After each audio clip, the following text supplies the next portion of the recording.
All right, welcome everybody. First Metal Monday after ISRI. How you doing today, Brett? I'm good. I'm doing much better than I was Friday morning or Saturday.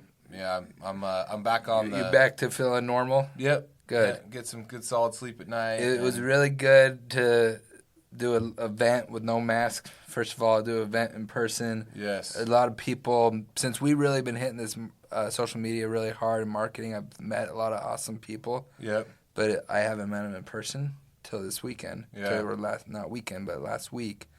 And that was really cool, like to see a lot of those people, which, you know, from all the different Zoom calls and phone calls and clubhouses, I felt like I truly already knew them. And then even after I met them, I did. So that's really what's cool with social media, technology, and connecting. And the networking is so much easier to do, even if you don't attend at ISRI. You know, it's not a necessity.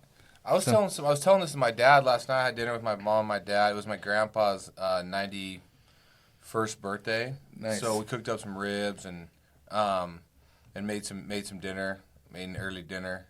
Because when you're fucking 91, you eat at like 4 p.m. Yeah. So we ate he does. He can do whatever time he wants when you make it that far. Exactly. But he was asking me about the show and asking me what I thought, and I was like, you know, the attendance people wise, I thought was good. I mean, I think they said they had set like close to a record attendance or whatever, but I thought the trade show portion of it, like the actual booths and equipment and all that, was like less than stellar. Just my personal opinion. You know, I think a lot of the equipment guys have nothing to sell.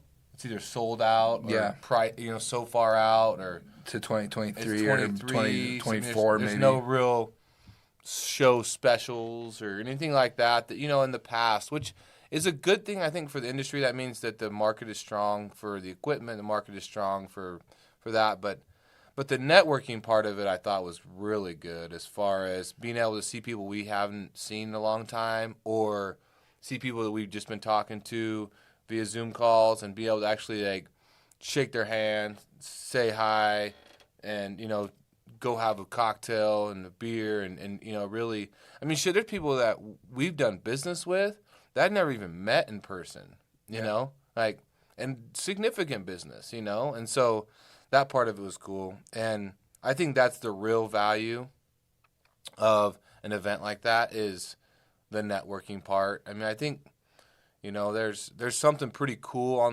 that's coming up on the horizon with Recycling Today and Jim Keefe, and we're going to get him on a podcast here soon to talk about his event coming up in Louisville in September. Yep. So we're excited about that, and that'll be a more hands-on equipment, like, versus, you know, in Vegas and dinners and fancy bars, and not as much my style as like just hanging around scrapyards and people. Yeah, it's more gonna about definitely the scrap than the networking. 100%. And the networking's important too, but it'll be nice to go to a show that's a little different. I've only been to, really to speak of, is ISRI and SEMA for our converter business. SEMA's a whole different monster. It's a whole different podcast, but so I'm excited to see what they're putting together, to see how it benefits the industry.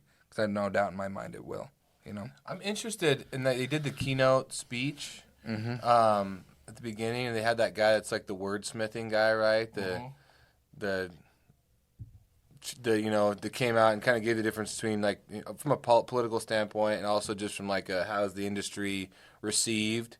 And I don't want to be the guy to say it, but as they make the transition from the word scrap or recycling, you see where they're going to recycled. Recycled, yep.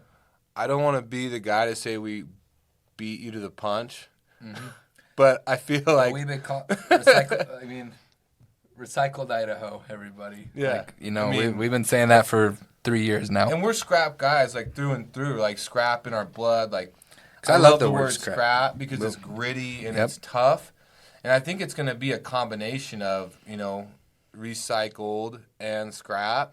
And so I'm kind of looking forward to it, which like all blends into our NFT project, because we've bought every recycled state that you can that was available which a few years which ago. was 49 of them. Yeah. So we got 49 and plus how many countries? 40 something countries. 45, I don't have the 47 exact countries. number, but I mean, everything, and so back to the whole word recycled. I mean, if that's the way the industry wants to go, we're ready. We're interested.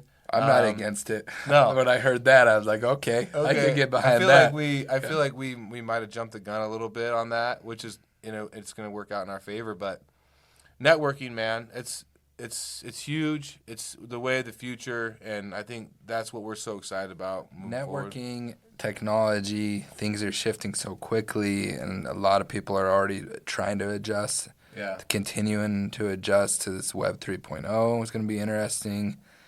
Everyone this weekend was talking about Elon Musk creating a new platform. We'll see if that really happens or not. And regardless if it does or doesn't, I don't think they'll completely destroy the other ones. It's hard to see. But you just got to be able to evolve and move. You can't just dig your heels and be like, no, I'm sticking on Facebook. You got to move on to the TikToks of the world and all the other trends and just find better new ways to communicate with your people. I mean, the reality of it is, like, TikTok didn't kill YouTube. It's just a different form of communication. I mean, Instagram, Facebook, YouTube. I mean, my kids make Twitter. fun of me. I mean, all about that. I mean, Facebook. there's LinkedIn.